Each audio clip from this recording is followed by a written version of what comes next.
ఇక తెలంగాణకు సంబంధించినటువంటి ప్రభుత్వంలో ఉన్నటువంటి పెద్దలంతా ఢిల్లీ జంతర్ మంతర్ వద్దకు చేరుకున్నారు. మరి ఇక బీసీకి సంబంధించినటువంటి దాని మీద రిజర్వేషన్లు కావాలా, బీసీ 42% మేము తెచ్చుకోవాలా అని చెప్పేసి కేంద్ర ప్రభుత్వం మెడలుంచుతామని చెప్పేసి నిన్న నేను అన్న మాట్లాడను. చార్టర్డ్ ఫ్లైట్లో కాకుండా ట్రైన్లో పోయారు. ఆ ట్రైన్లో పోవడానికి కారణముడుగా ఎవరో అందరికి తెలుసు. నిన్న మనం మాట్లాడిన మీనాక్షి నటరాజన్, సర్కార్ని ఎదిరించిన సలార్.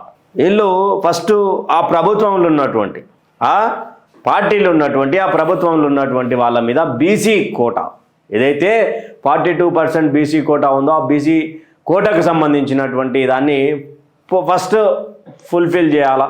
ఫుల్ఫిల్ చేసిన తర్వాత 42% రిజర్వేషన్ ఈ స్థానిక సంస్థల ఎన్నికల కోసం ఆడుతున్నటువంటి క్లియర్ గేమ్ అది కాదు.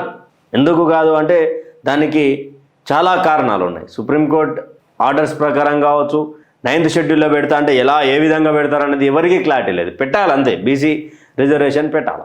బీసీ రిజర్వేషన్ ఎందుకు పెట్టరు? పెట్టాలి. అరే ఎట్లా పెడతారు? ఢిల్లీలో కాకపోతే గల్లీలలోనే చెల్లనటువంటి రూపాయి ఢిల్లీలో వెళ్తుందా? అందరు బీసీ నినాదాన్ని ముందని వేసుకున్నారు. ఎందుకంటే స్థానిక సంస్థల ఎన్నికలు వస్తాయి కాబట్టి. ఇంకా ఆయన ఎమ్మెల్సీ మల్లన్నది అందరికి తెలిసిందే. ఆయన మీద చీమ గారిచిన ఓసీ చీమ వచ్చి గరిచింది నన్ను అంటాడు. బీసీ బిడ్డల మీద అన్యాయం జరుగుతా ఉన్నా మాట్లాడాడు.